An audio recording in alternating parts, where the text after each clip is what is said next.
Une pièce de Simon William adaptée par Cerise Guy, mise en scène Alain Sachs, avec un duo que vous connaissez par cœur, parce qu'ils sont très connus, ils se sont fait connaître par la télévision.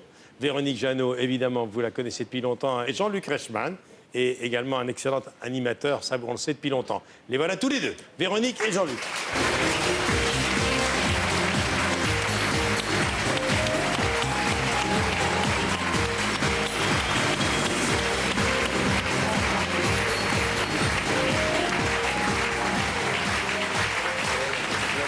Bonjour Véronique. Pardon? Véronique qui a... Bonjour, Véronique. il va bien. Ça va? Ravi. Très heureux Moi de aussi. vous recevoir Bonjour. tous les deux. Bonjour chère Véronique. Bonjour, cher Michel. Avant que j'oublie, je te félicite parce que j'ai fait partie de ceux qui t'ont vu danser plusieurs samedis dans Danse avec les stars. Et j'ai trouvé vraiment que tu étais épatante. Oui, hein, on peut l'applaudir, c'est vrai. Vous pouvez. De quoi, là? Non, tu l'as. Alors, c'est au Bouffe parisien, personne n'est parfait. On va être galant, on va donner la parole à Véronique Jeannot. Vous êtes éditrice dans cette pièce. Oui, je suis éditrice et je lance un concours réservé aux femmes. Et je flash complètement sur un scénario que je reçois, un manuscrit. Et j'essaye de joindre désespérément l'auteur, qui est une certaine Joséphine, qui est en fait un homme, qui est un statisticien raté. On peut dire un écrivain du dimanche qui rêve, voilà, comme beaucoup d'écrivains du dimanche, d'être édité un jour. mais qui n'a pas d'autre solution que de se déguiser en femme. Eh oui. Eh oui, en fait, excusez-moi, mais c'est juste pour arrondir mes fins de mois quelque part, puisque je suis en train...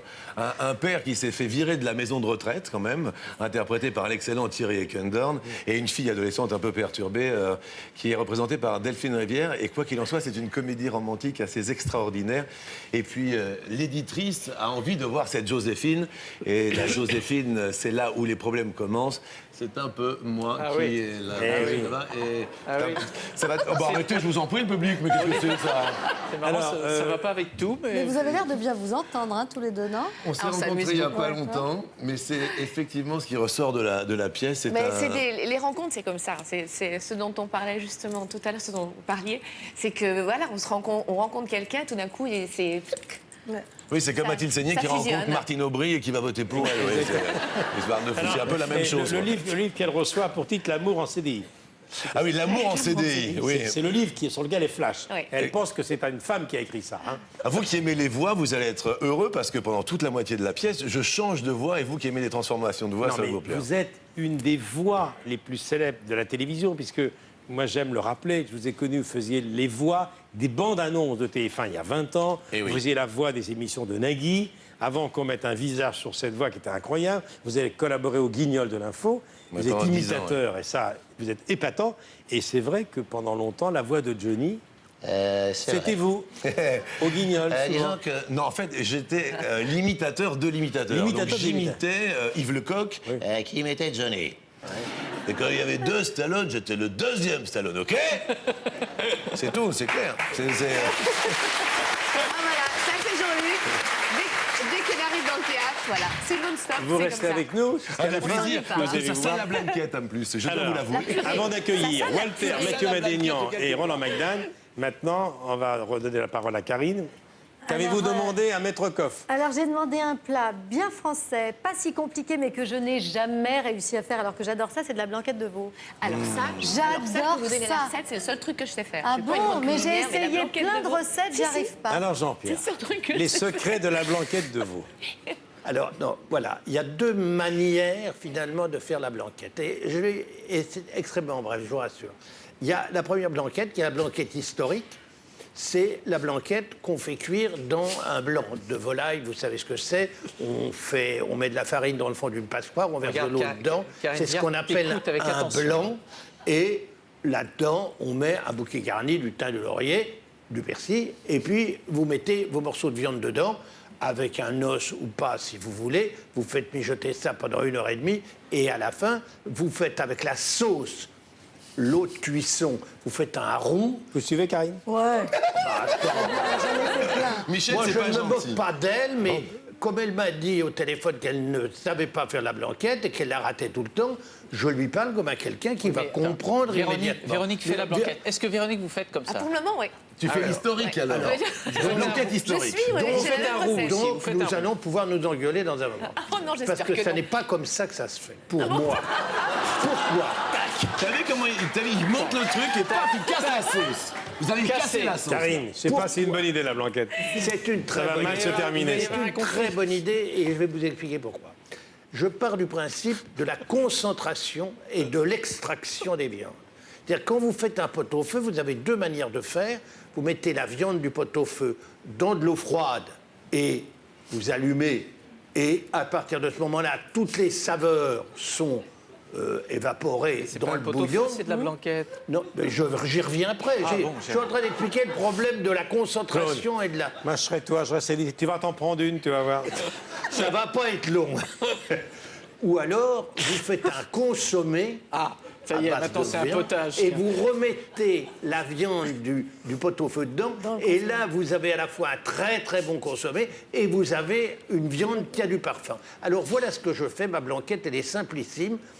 J'achète des morceaux de veau. Alors, je fais très attention au veau. On a tendance à choisir dans l'épaule, dans des morceaux qui sont un peu nobles.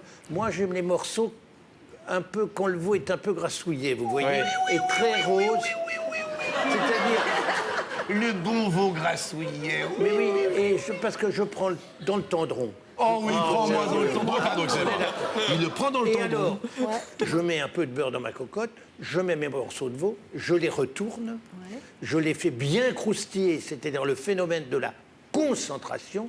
Donc, tous les sucres sont à l'intérieur de la viande. À partir de ce moment-là, je mets mon bouquet garni, un oignon piqué d'un Il y a peu un de girofle, suspense incroyable. Et je singe un peu, c'est-à-dire je mets un peu de farine, je remue bien pour que la farine cuise et je mets du consommé. Alors c'est un consommé du commerce, hein, je prends un bouillon de ce que vous voulez, je le délaye, je le rajoute au chaud pour qu'il n'y ait pas de choc de chaleur. Oui, oui. Et là, je laisse mijoter. Donc le peu de farine que j'ai Le mis... bouillon chaud. Oui, oui. Ouais. Et Il n'y en a qu'une qui suit cette année. Ah, c'est Mais moi, elle a moi, je suis raison. comme ça. Pas de choc de elle a chaleur. raison, c'était qu'il a demandé. Non, non, mais elle est très Non, concentrée. mais écoutez, vous n'allez pas déjà que... Il a enlevé ses lunettes, c'est foutu. Il a enlevé ses lunettes. Qui vous êtes, monsieur? Sortez, c'est pas vous qu'on cherche. C'est Rayon, on la prend pour une imbécile et maintenant vous voulez prendre qu'elle est pas Et attentive. moi, je rentre chez moi. Hein. Vous avez raison. On va terminer sans... Allons-y. Juste une petite minute. Bon, Finissez, parce que Jean-Pierre. maintenant, il va y avoir une interrogation, s'il vous plaît, Karine. Est-ce que vous avez bien compris ça? C'était la blanquette historique, n'est-ce pas? Non, je veux la fin. Non. Attendez, c'est pas Désolé, terminé. désolé. On arrive à la fin. On arrive au dessert. Non, non, à la À fin. ce moment-là, donc, vous avez préparé une liaison entre des jaunes d'œufs et de la crème fraîche, Ouais. dans lequel vous allez rajouter un jus de citron, Ouais. peut-être un petit peu de noix de muscade si vous avez ça sous la main. Vous mélangez bien ça Ouais. et vous allez prendre avec une petite louche, une louche de votre consommé, de votre jus de cuisson. Vous le mélangez pour pas que ça tourne tout à coup le froid et le chaud. Et petit à petit, vous allez incorporer ça. On va voir la recette, Jean-Pierre? Regardez. Très bien. Vous pouvez pas savoir combien vous m'avez fait plaisir en me demandant une blanquette. C'est le plat préféré de ma grand-mère et c'est elle qui m'a appris à la faire. Alors, je vais vous la faire exactement comme elle la faisait. Tout d'abord, il faut du veau. Alors, vous prenez des morceaux dans l'épaule et des morceaux dans le tendron. Et puis, vous demandez à votre boucher une crosse de veau. Il vous faut un peu de farine parce qu'on va singer. Il vous faut évidemment 2 cuillères à soupe de beurre, ça c'est pour faire revenir la viande. 125 grammes de crème parce qu'on va faire la liaison avec 2 jaunes d'œufs. Il vous faut 2 oignons qu'on va éplucher, qu'on va clouter de girofle. Moi, je mets toujours, parce qu'elle en mettait, un peu de tomate. Et puis, un bouquet garni avec un petit jus de citron pour pouvoir un peu agacer comme ça la recette. Voilà, c'est tout ce qu'il vous faut comme ingrédient. En faisant croustiller les morceaux de veau, j'enferme les arômes du veau là-dedans. Et ensuite, dans le jus, il va y avoir le phénomène d'extraction qui va faire ressortir du veau toutes les saveurs de la viande.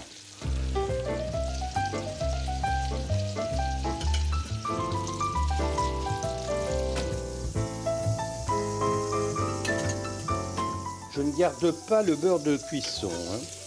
Je sale et je poivre un peu. Je remets tout ça dans la cocotte.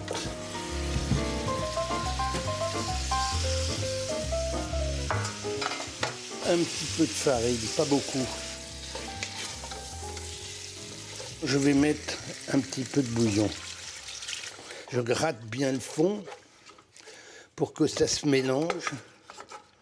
Je rajoute l'os de veau qui va donner du goût, 2 oignons que j'ai cloutés de girofle, le bouquet garni, tomates. Je vais attendre que ça aille à ébullition. Il faut que ça cuise tout doucement. Je couvre et dans 1h30, je vous montre ce qu'il en est. Je retire le bouquet garni, l'os, les oignons. On va mélanger les 125 g de crème avec 2 jaunes d'œufs. Je prends un petit peu de bouillon pour éviter de faire tourner. Un demi-jus de citron. Un petit peu de sel. Un petit peu de poivre. Pas trop. Mon fouet. Et là, je vais verser doucement.